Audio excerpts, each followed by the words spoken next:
Hey there, I'm Dave. My brother's engagement bash was booked at my spot without me even knowing. He waltzed in with his fiancée's folks like they owned the joint, then looked me dead in the eye and told the staff to kick out that guy who looked down on his luck. That guy was me. But that wasn't even the worst bit. The worst bit was my whole crew knew. They planned it. They figured I'd just quietly pick up the tab. The second I hit the balcony of my folks' flat in Coastal City, that usual heavy feeling landed on my chest, like my lungs knew what was coming before my heart did. It was late summer, boiling hot with the smell of tropical flowers and sea air hanging around. I hadn't been home in nearly 6 months. Not 'cause I was buried in work, but 'cause I knew exactly how it would go down. My mom greeted me with that fake smile, the one that didn't quite reach her eyes. "Dave, dear, look at you. Still into dark colors, huh?" she chirped, kissing the air near my cheek. "You know, a bit of bright color wouldn't hurt." I managed a weak laugh. "Hi, Mom." Dad was already at the counter, half done with his morning toast, glued to his tablet like it held the answer to world peace if he just focused hard enough. And then there was Alex. He was spread out on the long chair like he was posing for a magazine, draped in a fancy robe I was sure he didn't buy himself. His mouth curved into that smug grin I'd spent my life hating. Well, he drawled, getting up. Coastal City's mysterious businessman finally shows his face. "Did you finally sort all those bills?" I didn't bite. I just nodded and took a seat across from him. The table was set with Mom's fanciest plates, saved for special days, tough talks, or big news. That should have been my first warning. Breakfast started off weird. Mom talked about the damp air, Dad complained about the traffic on the highway, and Alex posted a video mid-meal, making sure his phone didn't show my face. I should have left right then. Instead, I munched on a pastry and tried to tell myself this was just breakfast. Then Alex stood up. "I've got some awesome news to share," he gushed, raising his drink. "My 33rd is coming up soon, and it's gonna be epic, like, superstar level epic." I kept chewing. I found the perfect top-floor spot at the Skyline Towers. There's a fancy snack bar, a live music guy, a drone light show, an old-school luxury car. Think fancy parties, but with better views. He paused for effect. Total cost, just under $175,000, I almost choked. I put my glass down carefully. He didn't even blink. "And you," he announced, pointing right at me, "get to make it happen. Come on, bro, it's not like you're doing anything amazing with your money." The room went quiet. Even the fan seemed to slow down. I looked at Mom, hoping she'd step in. Instead, she tilted her head. "Honey, it really would mean the world to your brother. You've been so lucky lately. Isn't it time to share a little of that good fortune?" Dad kept eating, didn't look up, didn't say a thing. That's when it hit me. I wasn't family. I was the money tree. I tried to swallow my rising anger, but it tasted like being stabbed in the back. I excused myself from the table before I said something I'd regret. Later, back at my place, I sat at the kitchen counter with a glass of wine and tried to forget the evening. My phone buzzed. It was Olivia, my main contact at work and the only person in my life with good instincts. "Check Alex's social media story." I opened it. He'd posted a video, showing two things side by side. On one side, his clinking glasses with his party planner. On the other, a video of my regular car pulling into my building's parking garage, a bit dirty from a recent road trip. The words on the screen, "When your rich brother lives like he's in hiding." The comments were already pouring in. "At least he's not faking it. That flat screams basic, lol. He drives that." I stared at the screen, my jaw so tight I thought my teeth would break. I wanted to blow up. I wanted to tell every single person commenting exactly what I had built, what I had, how I had paid for it all myself. But I didn't. I just stared. "He thinks this is about a party." He has no clue what he just started. 2 days went by. I didn't call anyone back, didn't answer any texts from my family. Olivia offered to take my phone and throw it in the water, and honestly, I was tempted. Instead, I turned off notifications and lost myself in building rules and money plans. My hands were busy, but my chest stayed tight. The video was still going around, still getting likes, still being shared by strangers who found it funny that I drove an older car and didn't show off my money like I was given it. "He's not going to drop this," Olivia said, tapping her pen on the meeting table. "I know," I replied, "but he's not the one I'm most worried about." She raised an eyebrow. But I didn't say more. I'd seen this coming in bits and pieces, like tiny cracks in a wall, but now the wall had fallen, and the rot underneath was spreading. That afternoon, I was looking over deals when I saw a familiar shape through the blurry glass of my office door. My stomach dropped. My mother didn't schedule visits. She just breezed in like she owned the whole floor, arms full. "I thought I'd stop by," she said, putting a box of fruit bread on my desk. Still no one at the front desk. "You really should make this place nicer." I forced a polite smile. "Hi, Mom." She sat down like she belonged there. "You're working too hard. You always have, just like your father, though he was never great with money. You got that from me." I stayed quiet. I could feel Olivia watching me through the glass wall, but I didn't call her in. Then, my mother reached into her fancy bag and pulled out a paper envelope. "I brought something for you to look at," she said casually, like it was a recipe or a holiday card. I opened it slowly, not expecting much, maybe a late thank you for coming to breakfast. Instead, it was a printed paper, a detailed plan. At the top, Sarah Mark's celebration. Midway down, marked in blue, place contribution, Dave Roberts, $175. 000, confirmed. My throat felt tight. "Confirmed?" I asked, my voice sharper than I meant it to be. "Who confirmed this?" My mother's smile didn't change. "Honey, let's not make this harder than it needs to be. You know Alex doesn't have the money for something this big, and your father and I, well, we're on a tight budget now. He's your brother." I put the envelope down like it was dirty. "He publicly embarrassed me online. He was just having fun. He made fun of how I live. He's going through a phase." I stared at her. "You're seriously expecting me to pay for the party for the person who just used me as a joke for his online followers?" "I'm not expecting," she said calmly. "I'm showing you the plan. You've always been the responsible one. This is just what's needed." There it was again, that word, needed. Not asked, not talked about, just decided. I picked up the container, handed it back. "Thanks for the bread," I said flatly. She looked genuinely hurt, like I had hit her. "Don't be like this, Dave. You're being so dramatic." "I think you've got the meaning of that word wrong," I said. She stood up, smoothing her dress like she had just finished a big deal. "Let me know if you want me to send you the planner's contact info. You'll love her. Very fancy." Then she walked out, leaving behind the smell of her perfume and that awful envelope. I didn't tear it up. I didn't yell. I walked to the window, looked at the busy street below, and felt my jaw clench without wanting to. They hadn't even asked. They had just assumed I would pay for them to keep quiet. I stood there for what felt like forever, frozen at the window, not really seeing anything. The sun was starting to go down, but I didn't notice until the light was totally gone.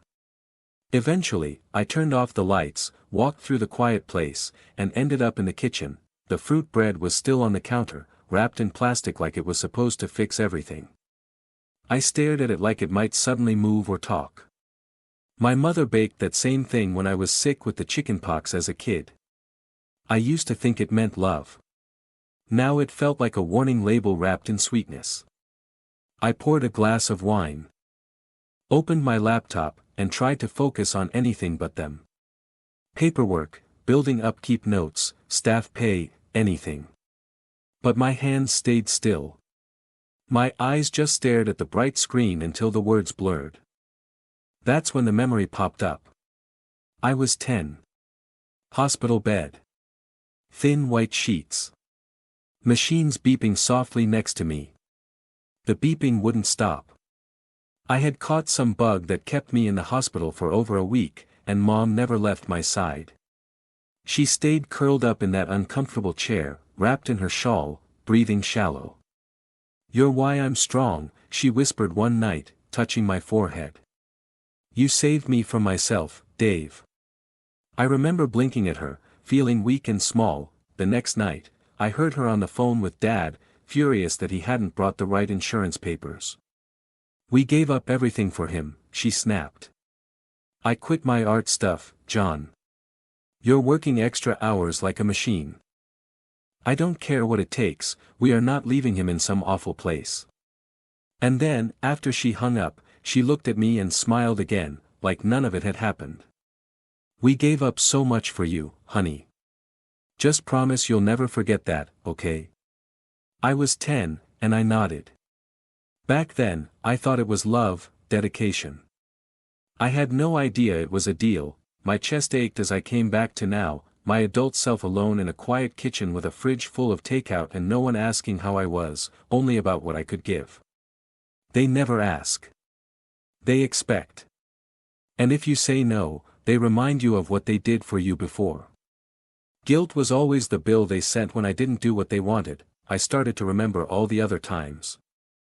School meetings where I was supposed to get that Alex wanting to be an artist meant he'd switch what he was studying over and over while I worked part-time. Gatherings where my presents were met with, "Wow, not bad for someone who's still single." Every time someone gave something, they expected a thank you note, except for me giving something. I opened a message I had started writing to my mother earlier, something gentle, something careful. "I appreciate you coming by. I just wish things were handled more openly." I deleted the whole message in one quick go.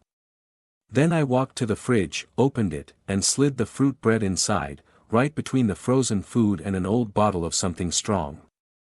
I closed the door without a second thought. "I am not your debt to collect," I whispered. "I am not your fix-it story." I didn't cry. I didn't smile either. But for the first time in a long time, I felt like I was standing on solid ground. I used to think that being needed meant being loved. Now, I'm not so sure. The next morning, I was back at my desk downtown, early as usual, even before the coffee guy on the corner started brewing. I hadn't slept great, but I didn't feel tired. I felt clear-headed, like my body had decided to stop wasting energy on feelings and was ready to move forward with focus. My inbox was just full of the usual stuff: client questions, flower confirmations, requests for parties later in the year. But none of it really grabbed me. Then Olivia walked in, holding a thick, shiny booklet.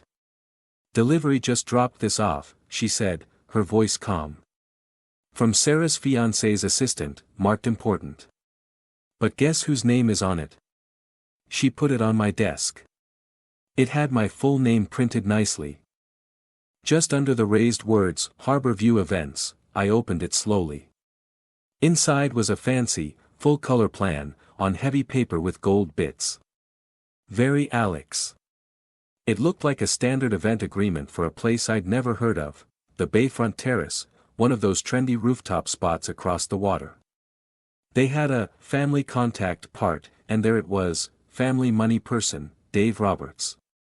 Need signature. It didn't sink in until I turned to page 7 and saw it.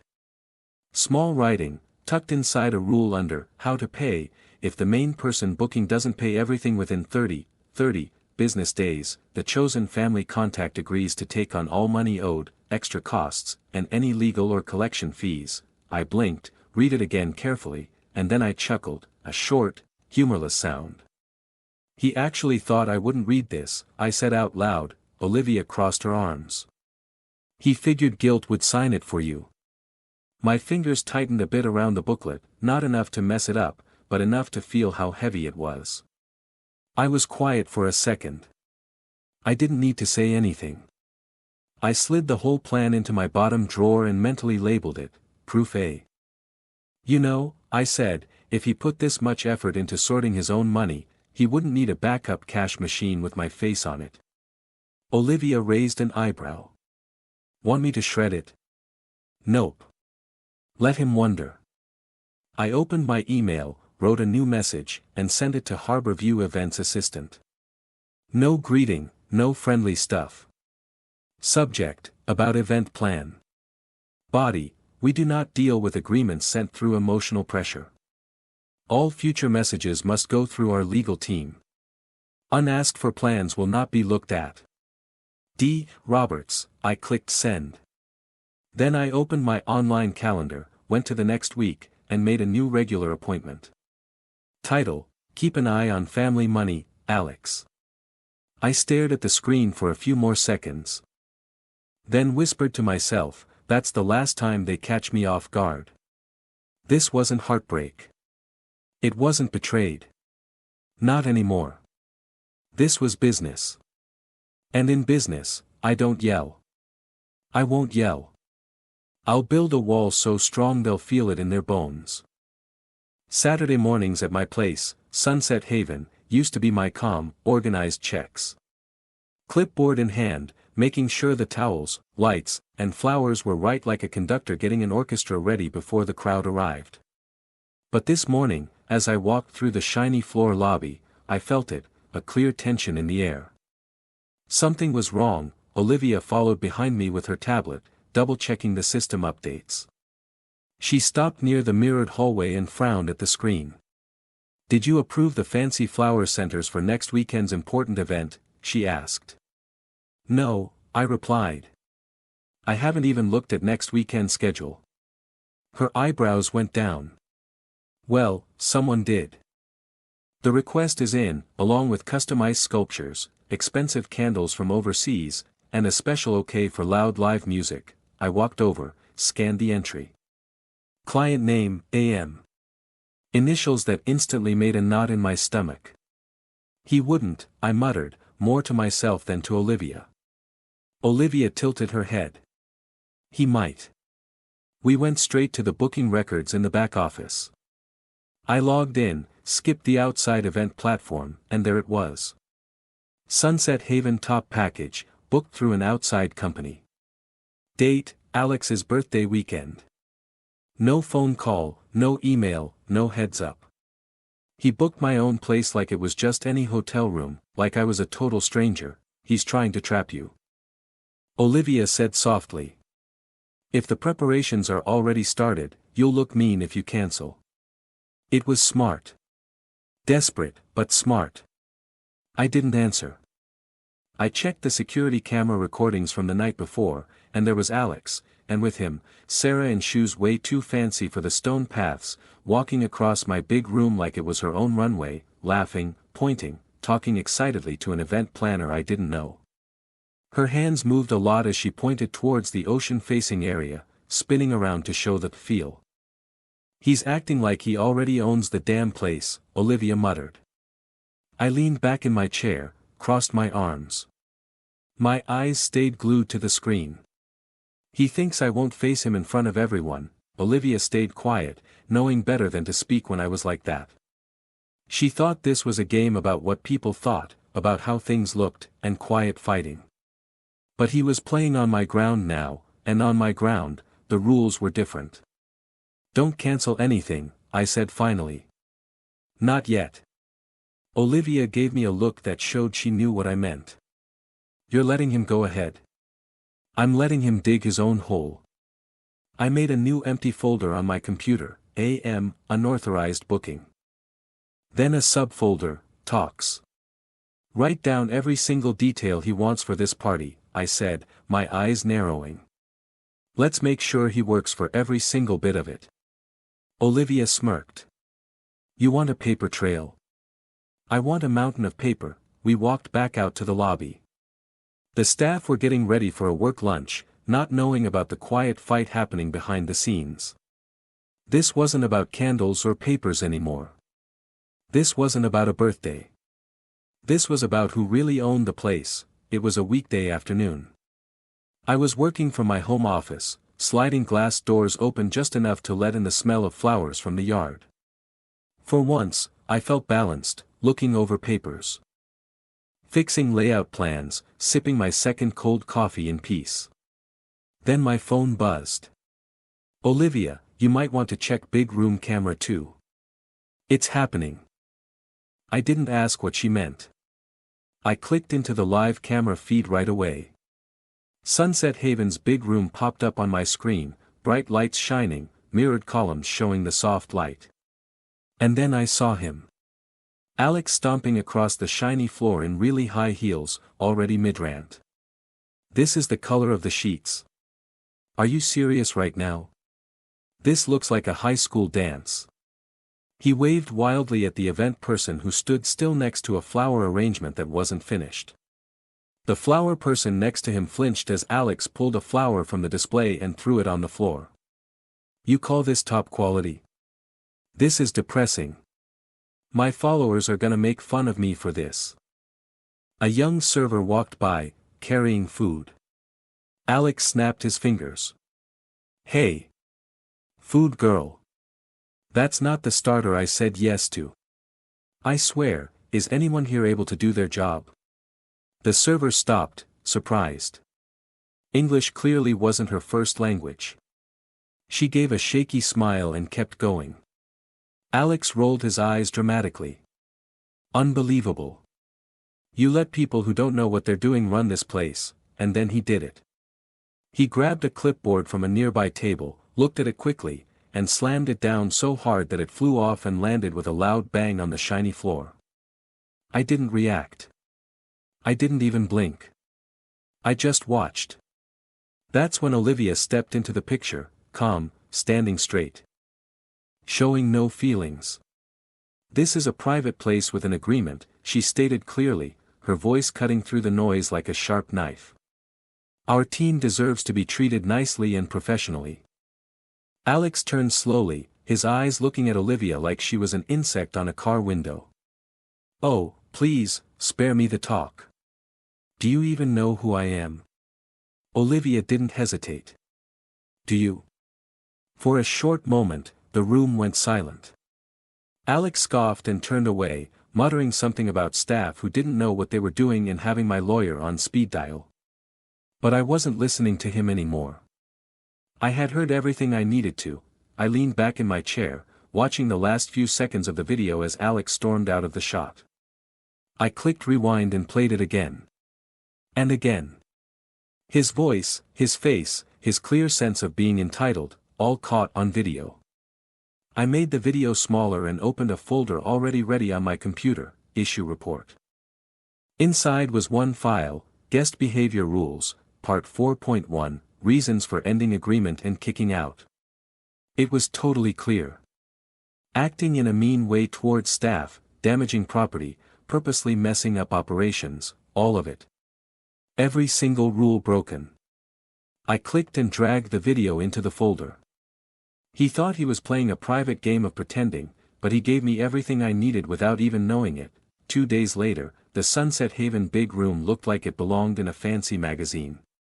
Flowers hung down the grand stairs, gold chairs were around white tables, the lights sparkled like they were waiting for what was coming. Sarah walked through the arched entrance like a movie star on opening night. All smooth movement and light laughter. Mark followed behind her, quietly paying attention but a bit distant. His parents, Catherine and Robert Thompson, walked with calm, careful steps. You could tell they were the type of people who judged places by how the light was and how the sound traveled. Sarah pointed at the big windows looking out at the ocean. "Isn't this amazing? It just feels so fancy." From my office overlooking the big room, I watched everything through the security feed. Olivia stood near the entrance, greeting them perfectly professionally. She glanced up briefly towards the camera and gave the tiniest nod. Time for the show. I adjusted the front of my dark jacket, straightened up, and waited. Down below, Alex started one of his stories about how great he was. The light fixtures, brought in from another country, made just for this. The owner deals with a very specific kind of client, super exclusive. Catherine tilted her head. And who is the owner? Alex's smile was a bit too big. We have connections. Robert folded his hands. So, you don't actually know? Before he could stumble through another unclear answer, Olivia stepped forward and tapped a button on her tablet. The background music faded out. The room went quiet, and I started walking down. My shoes clicked against the marble steps, steady and loud. Every head turned. I paused halfway down, met Alex's eyes, and gave the faintest smile. Then I kept walking down. Welcome to Sunset Haven, I said, holding out my hand to Catherine. I'm Dave Roberts, the owner and manager of this place. Robert blinked. Catherine raised an eyebrow, but her eyes showed interest, not being upset. Alex looked like the ground had been pulled out from under him. You own this place, he stammered. But you live in that small flat. I turned to him, my voice calm and clear. A smart businessman doesn't show off what he has. He builds it carefully and lets what he's done speak for itself. Catherine smiled slowly. How very refreshing. I was starting to think being quiet about things was a lost skill among younger people. Robert nodded in agreement. Impressive, Mr. Roberts. Very impressive. Mark looked at me with a different kind of look now. Not feeling sorry for me, not confused, but respect. Alex stood frozen, his mouth slightly open, trying to figure out what to say. Nothing came out. I didn't act like I had one. I didn't lean in. I just turned to Olivia. Please show the Thompsons to the ocean-facing area, I said. I'll join them in a bit. Olivia nodded and pointed smoothly towards the glass doors. As they moved, Alex stayed behind, breathing shallow, hands clenched. I didn't even glance at him as I walked past. For the first time in my life, I didn't need them to clap for me. I controlled the room. We walked through the area slowly, on purpose, and with a calm attitude. The Thompson family admired the ocean views with practiced grace, nodding thoughtfully, speaking little. Catherine pulled me aside near the pool as Alex tried and failed to butt into the conversation. You built all of this? Catherine asked. From nothing, I confirmed. She took a breath and gave me a look that only women with a lot of life experience know how to give, judging and approving all at once. You are exactly the kind of man our family respects, Alex's voice echoed from behind us. Wait, Catherine, can we talk? He sounded small for the first time since he was a kid.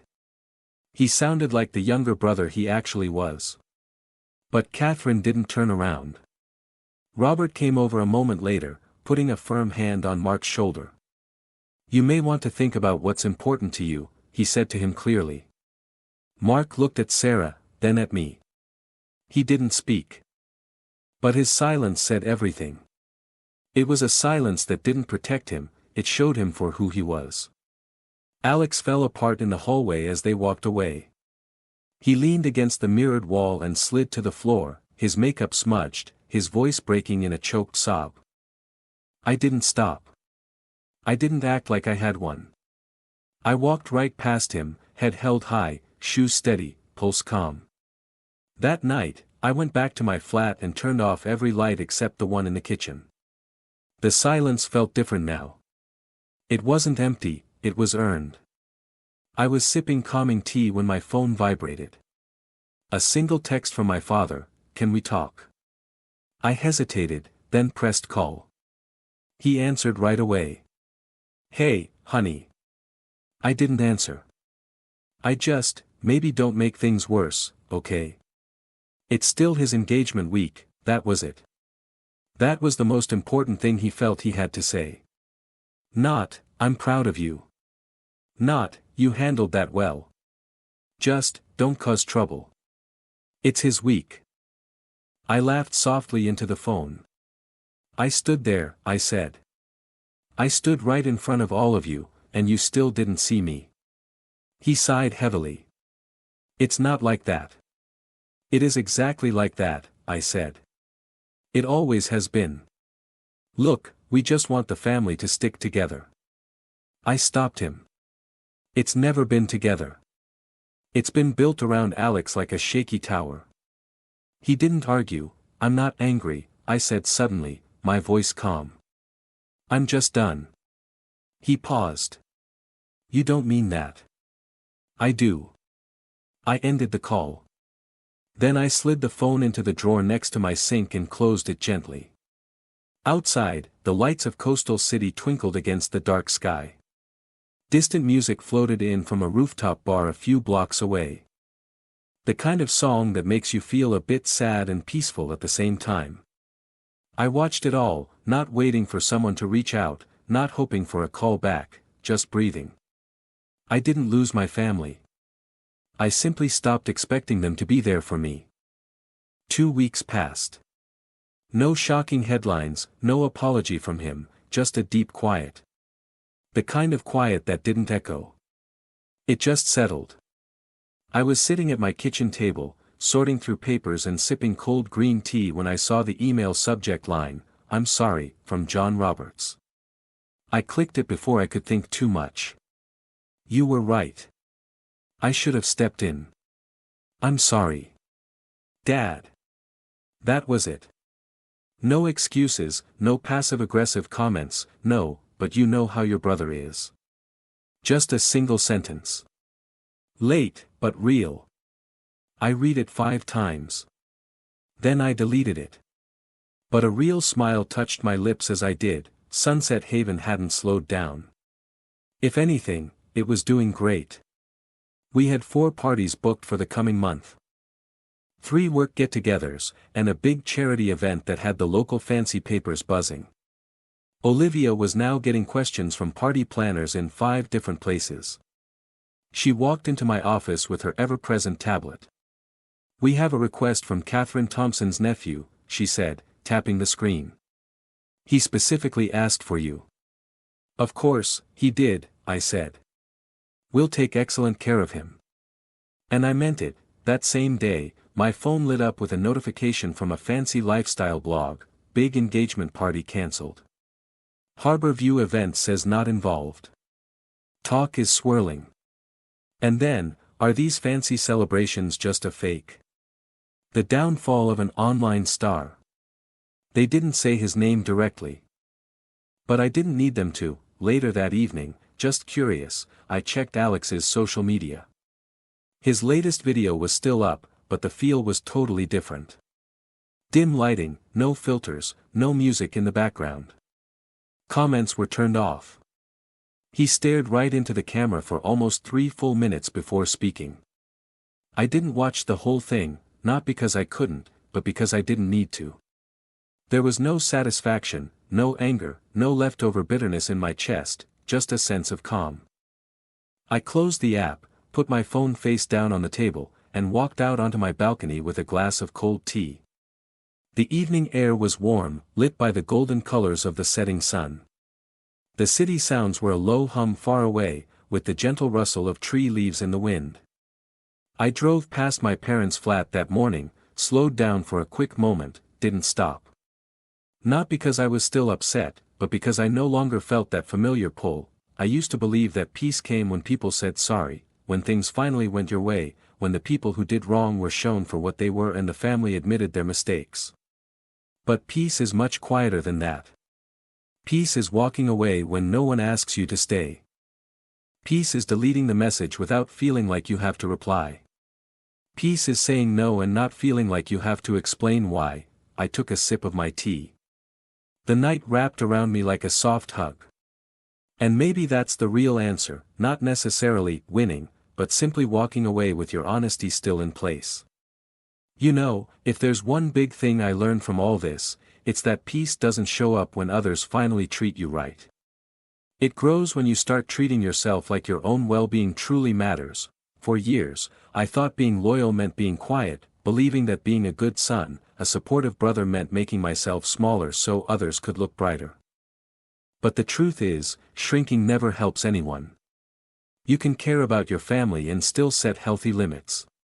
You can step away without feeling angry. And you can stop needing approval from people who never really bothered to see you for who you are. I didn't win by shouting. I found it by finally listening to my own inner voice.